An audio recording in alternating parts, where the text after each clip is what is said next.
We need help right away because my husband and I are about to get a divorce. Can we save our marriage? Friends and family were following the main account, so you had to delete the account and hide some personal information to protect your privacy. I'm going to try to make a timeline of our relationship events to help you understand what's going on. TLDR at the end. Our first date was when we were 12 years old, but we met when we were 9 years old. We were together from 15 to 16 years old when he cheated on me. At that time we were on and off. We had until we were 17 years old. When I was 18, I got a full ride to a college across the country for both sports and studies. I didn't like my first and only term there. I did not like the team or the teachers, and I did not have any friends. When we were 18, he flew out to see me and asked me to marry him. After a little over a month, he flew back, and we got married at the courthouse. When the semester was over, I went home. We were both 18 years old when he joined a very hard and prestigious branch of the service. I was 19. He left for 3 months to train, which was hard, but we did well. Then he left for a few more months to go to school for his job. He came back for a few weeks. I later learned that he joined Bumble at this time and paid more than $50 to get more swipes. He says he never met anyone through it, and that the only talks he had were to introduce himself. After a few years, I found out that he also spent more than $600 at a strip club. Seniors pushed him to go, and he ended up paying for a VIP room for one of his friends because he got the room but didn't have the money to pay for it. My husband told me that his friend was going to get in trouble. From what I've heard, he would go to different clubs and another strip club all along the coast that weekend. We moved across state lines and bought our first home together when we were 19. At 20, he was sent away. Our lives would be very hard right now, and they would be even worse when he got home. While he was abroad, he became hooked on pornography. I remember sitting on the floor of the bathroom at 4 a.m. and checking one of his social media accounts. Every 5 minutes, I could see the number of people who were following him grow. Every porn account. I felt bad for not doing what he wanted because I thought if I didn't, he would find someone else to do it for him. He pushed me to take pictures and movies. After 6 months, he came home, and everything was fine. But after a few weeks, I noticed that as soon as he got home from work, he would almost immediately go to the bathroom and take a 45-minute or longer shower. I could tell he dropped the lube bottle on the floor because it was still slippery when I went into the bathroom afterward. Or from the bottom of the bottle, I could see the ring on the counter. I tried to forget about it until I saw a $30 charge on our account from someone with a very interesting name. When I told him what I thought, he quickly turned away, took a deep breath, ran his hand through his hair, and made up a quick story about how his buddy's wife bought them all lunch at work. I'm not sure why, but I just said okay and moved on. After a few minutes, he got up and said he felt sick. He then went to lie down. After an hour, he texted me to say he was sorry and that he had become addicted to pornography while on deployment and that he had paid a girl for her private Snapchat or something. He says he was so sorry that he didn't even look at anything, and he deleted her right after sending the money. That's when I remembered that he had bought me flowers the day of the deal. He has never done that before, not even on important days. From here on out, the times are hard for me to follow. I can't remember what happened first, when, or how far apart they were, but I'll do my best to use what I do remember. After some time, maybe a few weeks or months from now. When I woke up, I saw a message on a social media site from someone I used to know. I believe we were 20 or 21 years old. She said something like, "I just wanted you to know that Hex CC Sex said this to me, but I can't remember the exact words." That kind of thing. While drinking at a friend's house down the street the night before, he sent her a message telling her he loved and missed her. I really wish I could remember more, but I just can't. I think she said something like, "You can't say you're married." He said something like, "I don't care." He wasn't awake even though I yelled at him to. I told him I was done with him. In order to feel something other than how I felt at that very moment, I locked myself in the bathroom and hurt myself. I have no idea how long it's been. He said he didn't send those texts when he opened the door. The man said he left his phone plugged into the speaker while his friend played music on it. He said his friend must have read the girl's story and sent her a message to try to get naked. He even showed her proof on his phone, a text message exchange between him and his friend that showed the friend had texted her to say sorry. I have no idea why, but I believed him right away. I remember feeling like I don't know what it is, when you let out a breath you've been holding and say, "Oh, thank God, it was amazing." Writing this is making me mad because I'm remembering so many things and I feel like I'm missing something. I think it happened when I was 21. At this point, I think I had looked through his phone a few times and found his online history as well, as links to hundreds of different OnlyFans sites that he had clicked on through one of his social media accounts. I looked through all of his dollar account records from 2018 one night and found the charge for the strip club and Bumble. He said that the Bumble charge wasn't him, but a student who used his card because he was frozen or something silly like that. I did believe him, of course. I have no idea why. When did I find out that he lied about texting the girl on social media? It might have been after I looked through his phone again and saw text messages between him and his friend, who I think sent the messages.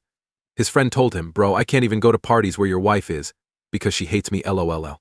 But both of them proved something I didn't want to believe. My husband had taken my phone, erased the messages the girl had sent me, and told his friend about this whole story. I don't remember when I learned that he did download and pay for Bumble improvements.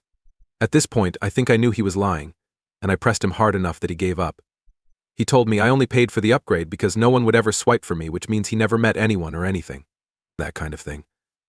When did we go to the base's law office to get information on how to file for divorce? I can't remember. He had only ever cried once before. He cried so hard at the airport after we got married that he wouldn't let me see it. He hugged me and hid my face in his chest so I couldn't see. He said he didn't want to go. He cried all the time after I told him this was it, and that I was going to file for divorce after my meeting. He looked different from this before. He deleted every social media account he had ever had and kept saying he was sorry, not being able to hold back tears. He told me he would never get married again, that I could have everything in our savings account, and that he would pay for me to finish college if I chosen to do so. We went to marriage therapy after I gave in. He did a lot. No longer did he use his phone, would put his phone on the table face up with the screen face down, tell me I could look it over whenever I want. I promised not to watch any more porn. He even made dinner and cleaned the house before I got home from work. He stopped getting drunk with his friends. Everything changed, for a while. The problems started to show up when every little thing could cause a panic attack. He couldn't hang out with his friends without making me crazy. He went out drinking with his friends again after a few weeks. He told me he would be home one night, but he wasn't, and I just broke down. I ended up in the hospital, and that was just the beginning of this bad loop. He would do something to set me off. His watch history sometimes showed a half-naked woman with her tits out and bouncing up and down. Other times it showed him drinking with his friends. Because I wanted him to feel the same way I did, I would scream at him, scold him, and put him down. I believe that marriage therapy was very helpful in the end. I finally got my own doctor after being in the hospital. My best friend. I still text her now. Where we lived, I didn't have any friends. Every day he worked with his friends, and on the weekends they all went to parties. I didn't have anyone. My family and friends were back at home. I'm shy and have terrible social anxiety. It's been hard for me to make friends because I can't speak up when there are more than 3 people in the room. I always felt so alone when he left to go somewhere.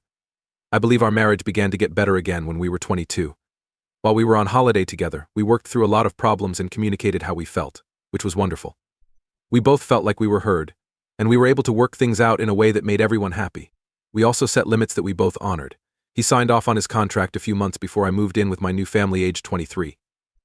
He took care of things at home and at work, and then he moved back in with me. He looked for a blue-collar job that paid well at night. It did, making even more than the service. It hurt him, though. He didn't like anything about it. He missed his job and his friends. His friends were like family to him. It was the first time I had ever seen him really sad. After 5 months, he switched to a different branch of the service. I didn't want him to. He could live a normal life with me if he stayed. I wish to have a family and do regular jobs. He doesn't. He said he doesn't want a family at all. It was the start of nursing school, and my best friend, who I didn't see very often, had a baby. I could finally hang out with the same group of friends and family every week. From there, he was sent to a different state, but only about 600 miles away. It's far, but you can drive there. After only 1 week, he came home for a visit. At this point, things were going well. We texted and called each other a lot. A little over a month ago, he left to work out in the desert for 6 weeks across the country. He didn't have his phone with him for most of it, but he did text me once more than a week ago. After that, he didn't text me again. Until I sent him a message telling him that one of my pets had died. He answered right away. I now know that he has had his phone, but he hasn't been calling me. He texted me in the morning yesterday to let me know that he was going to spend the next holiday with an old military friend from his old branch. After that holiday, he wanted to go see his extended family in a different state. Since then, we've talked a lot, but not about good things. He told me that he's focused on his goals when I asked him why he was pushing me away. I let him know that I thought I was being ignored until he was ready to recognize me in our marriage. I also tried to reassure him that he didn't have to be alone and that I would be there for him. But he told me you couldn't. You say you can. But you didn't back college or the CIA, so I thought I'd do this by myself and get rid of some of the bad vibes. I saw that he was right. I laughed at him when he brought up college when we were about 21 or 22 years old, because I didn't think he was serious. I didn't think he was capable of that. He didn't even finish high school. He never got a GPA above 1.5, even though he went to 4 different high schools. To keep him going, I did his homework, but he didn't care. I even got him into the same online school I went to, because my sports schedule didn't allow me to go to public school. I had to take every class and do all of his work because he never did them. He did finish and get his diploma from what you might call an alternative high school. I thought he was going to college, but then he told me he was going to join the CIA. I just couldn't understand this. I wasn't sure what to do because he wanted my help, but I didn't want to lie to him and say I believed in him. I guess I still don't. And I feel terrible. I can't imagine how it would be to have a spouse who doesn't back you no matter what. I don't know how to help him with something I don't believe he can do. We're now here. We don't want to get a split. We both know that our relationship hasn't been great. We both have no idea what to do. Without him, I would feel so lost and empty. He's been in my life for more than 50 years. We become who we are because of each other. We behave the same way and talk the same way. We go through growing up and becoming adults together. I also want to say that these were the worst times I've ever had. We've done some great things together. It's so much fun to be with you. No one else can make me laugh like he does. He knows everything about me and has been there for all the important events in my life. I'm scared to death about the future. If we split up, I'm afraid to tell my family because I don't want to become another number. I know we were young when we got married. I know our family is in the military. I know that most of these marriages ended in divorce, but I thought ours would be different. I don't want to start over. I'm almost 24 years old, which I know is still young, but I've known him for 14 years. I thought by now we would have begun to think about starting a family together. It's all about his job for him, and he says he doesn't even want a family. I've run out of ideas for what to do. If you're still here, thanks for reading. Really sorry if I'm all over the place. I've never told anyone about all of this. I feel ashamed about what's going on and don't know what to do next. Thought I knew what everyone would say, so I'm really scared to read the comments. I got married young. He's in the military, he's been unfaithful in the past, I've sworn at him, and I don't have his support. We have been through marriage therapy before and it helped, but now we want different things. We still love each other though and don't want to split up. We have no idea what to do. Update 1. After more than 1,000 people criticized me in the comments, I felt the need to sort of give an update and answer a few questions. First, let me say that yes, I can type really fast. I had every goal of writing this post anonymously, but that plan went out the window as soon as I started typing. I didn't think this would get more than a few hundred views and a few responses. Every embarrassing fact was typed out because I needed to see it all in one place. Someone told me that if I tell my family and friends all of this, I must be crazy to be around. You'll be glad to hear that no one knows. No one in my family and friends group knows even a small part of what's been going on. That's the reason I wrote an epic. People who know everything and can tell me what to do are what I wanted, because my brain has become a rose-colored mess of. I have no idea. I have portrayed my husband as a strong, loving, charming, and attractive provider, and I understand why. There's nothing I don't want to be the best at in this world. Every day. After practice, my dad's favorite thing to say to me was, "Second place is just the first loser." I really held on to that. I was the best. I was the best in my high school class of over 700 people. I got first place in hash. I have a lot of medals and prizes. One year I did come in second at nationals. I know that should be a big deal, but it doesn't feel like one to me. I wanted it to be worth something though, since I dropped out of college and left behind a full-ride athletic and academic grant. I didn't tell anyone I left because I didn't want to deal with it anymore. I told everyone that I got married and that he joined the Marine Corps. I was happy for him and wanted to help him. I didn't want anyone to know that I was not good at it. It had to be worth it to me. It would have been pointless if my marriage had trouble or if I got divorced. I would have lost once more. I also can't lose. As a child, I would hide in my closet and listen to my dad yell at my older brothers because they got CS and DS in school. I knew what would happen if you lost. I was going to win. When I was young, my mom cheated on my dad. When I woke up one morning, they were yelling on the front lawn. My mom was trying to get into her car to go to work, but my dad grabbed her arm and yanked her out of the car. They have no idea I saw that. If you want to call it that, they got through it. I thought that was the right thing to do. I thought marriage was supposed to be hard and that you had to give it your all to work through the good and bad times. A lot of people have asked me if this is how I want to live the rest of my life. I don't, of course. Why the hell would someone want that? Why did I stay after the first time? People who are hungry will eat anything, though. All of the comments, even the mean ones, have been read. I needed to hear that you guys are fucking jerks. It took more than 1,000 people telling me I was stupid to understand that this isn't how marriage is meant to work, and that I deserve better. Because I really do. I really do deserve better. And to everyone who said I wasn't going to leave, I haven't yet. No way. I'm going to let you down. I'm no longer going back. I'm not going to make peace. The term sunk cost fallacy was new to me. I now do. Thanks to everyone, even the ones who think this post was work for a creative writing class. My life and marriage have been so bad that it's hard to believe, which made me laugh. As a final point, I did comment a few times using my main account. Now it doesn't even matter. You can send me a message to let me know you got this, because I'm going to need it. It's like someone pulled me up to the edge of a cliff, and I can't find my feet. I have no idea where the ground is or when it will come. But I'm sure that wherever I end up, it will be better than where I am now. Change 2. It's been almost a year. It seems like only yesterday that it was this long ago. I don't think I've ever made this kind of post before, so I hope I do it right and it doesn't get taken away. I really did mean to update sooner. However, I have been very busy living my life to the best. To be honest, I didn't think it was possible to enjoy life this much. There has never been such happiness for me. There are times when I really can't express how wonderful my life has become. It was probably less than 48 hours after that post that I filed for divorce. The papers were signed after 1 month, and the divorce was final after 2 months. We didn't argue about it at all, and thank God we didn't have any children or investments together. It turned out to be a lot easier than I thought. Telling my family, especially my mom, was the hardest part, to be honest. The reason everyone loved him so much was because I made him look so perfect. I felt terrible when she found out.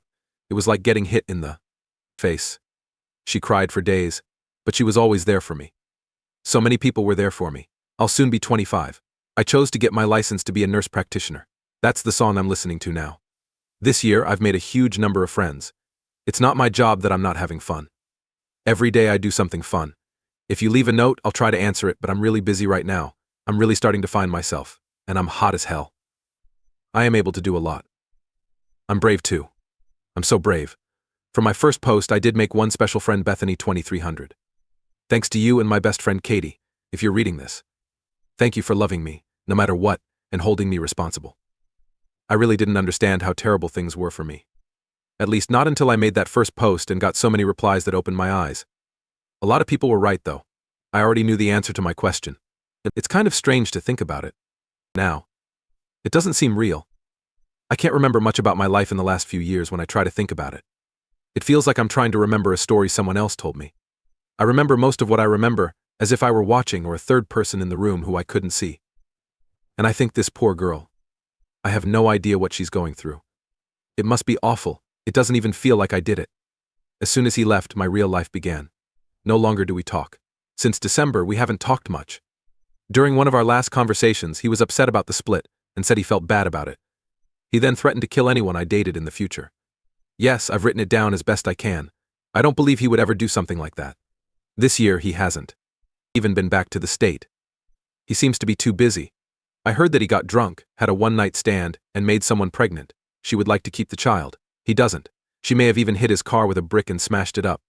Last but not least, I would tell him to start a savings account to pay for this kid's future therapy costs, and to ask him if he ever thought about how almost all of his big mistakes in life have been made while he was drunk.